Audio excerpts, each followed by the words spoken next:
so much. Rebecca, thank you so much for doing this. I think it's really important.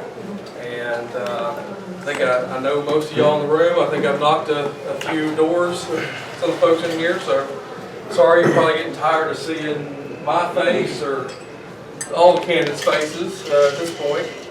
But a little bit about myself. From Crossett, grew up there, and I worked for Congressman Westerman, worked for Lieutenant Governor Tim Griffin. Proud to say that I have been endorsed by Congressman Rick Crawford, Congressman Westerman, Lieutenant Governor Griffin, as well as being endorsed by the Arkansas Right to Life, which I'm very proud of. The only candidate in this race to be endorsed by Arkansas Right to Life. The only candidate in this race to receive the endorsements from leading conservatives like Congressman Westerman, Crawford, and Lieutenant Governor Griffin. So, you know, I think there's a lot of issues we can talk about. One of the reasons I'm running is because I think Southeast Arkansas needs a voice. We haven't had a voice. We are now a Republican-controlled state. We have a Democrat senator who's very much a Democrat. And, you know, that's unfortunate. And it's, I think, due to folks like myself who haven't stepped up before. So it's one of the reasons why I stepped up, because I think it's important to do that. And I think it's important for conservatives, true conservatives, to do that. And I'm a proven conservative. Like I said, I've worked for proven conservatives that we know that voted for. I've received like I said, the endorsement from Arkansas Right to Life. Arkansas Right to Life only gives that endorsement to proven conservatives. I'll just go up there. Conservatives, they know that will stand for life. As I said, I am the only candidate that received that. One of the reasons I received that is I'm 100% pro-life. And I'm proud of that. I'm unashamed of that. And so I think that's important to highlight, because as Republicans, one of the things that should be really important to us that separates us from Democrats is a little thing called the platform. The platform is what makes us who we are as Republicans. Kind of like the scripture makes us, tells us what we're supposed to do as Christians, same thing with the platform. So one of the things in the platform, it talks about the sanctity of life, the importance of standing for life, being pro-life. So we need to make sure we uphold that. We need to make sure that when we elect people that are truly conservative Republicans.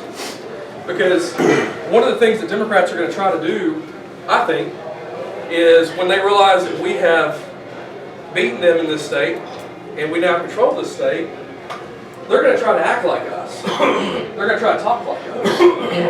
And what we have to do is we have to make sure that we maintain a difference between them and between us and the Democrats. And so we do that by following our platform. And, you know, we do that by voting for conservative Republicans.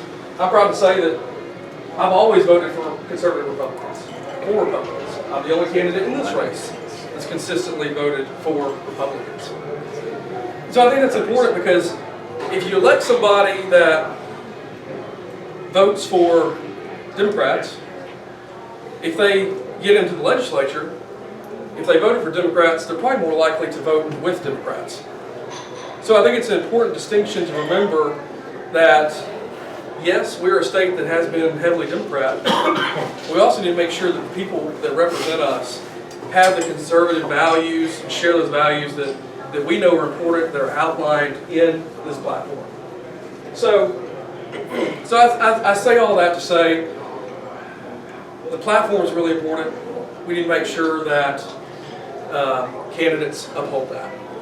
So that's why I carry this. Usually I have a constitution I carry with me on this, with this as well, because I think it's that important.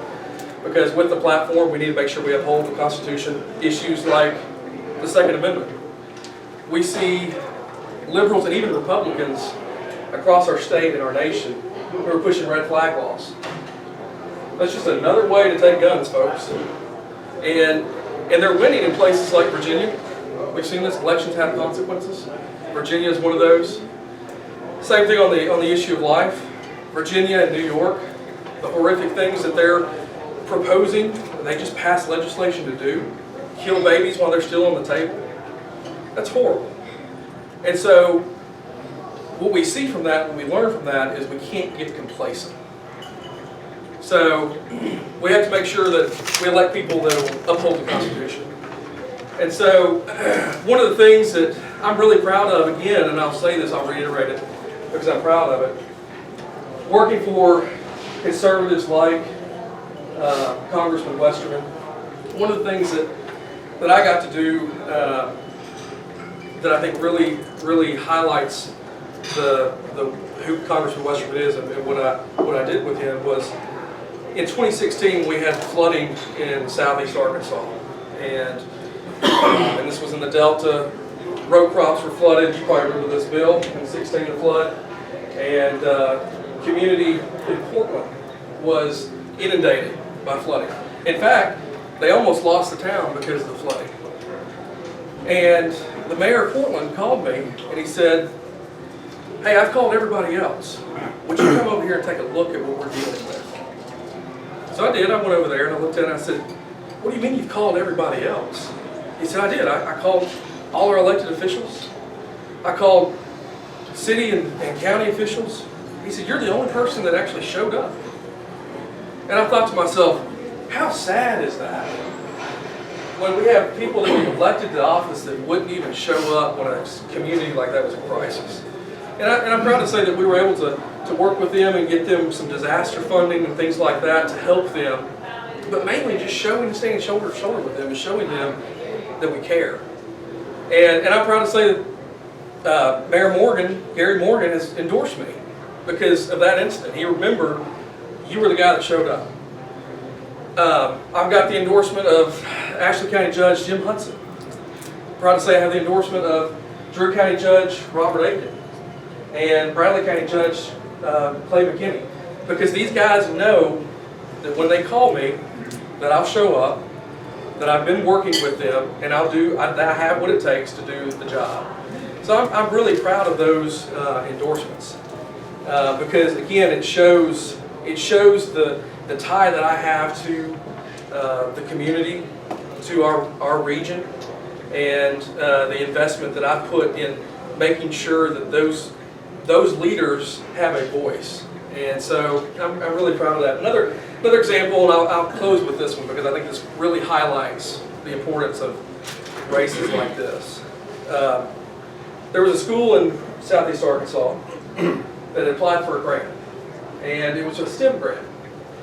And I'm a big proponent of STEM education. I think it's important. I think it's from whether it's row crop farming in the Delta to manufacturing. I think kids have to have the education to meet the job requirements. And as we see, those jobs are changing every day. Technology is taking over. And so it's key that they have the skills they need to meet the jobs of the future. So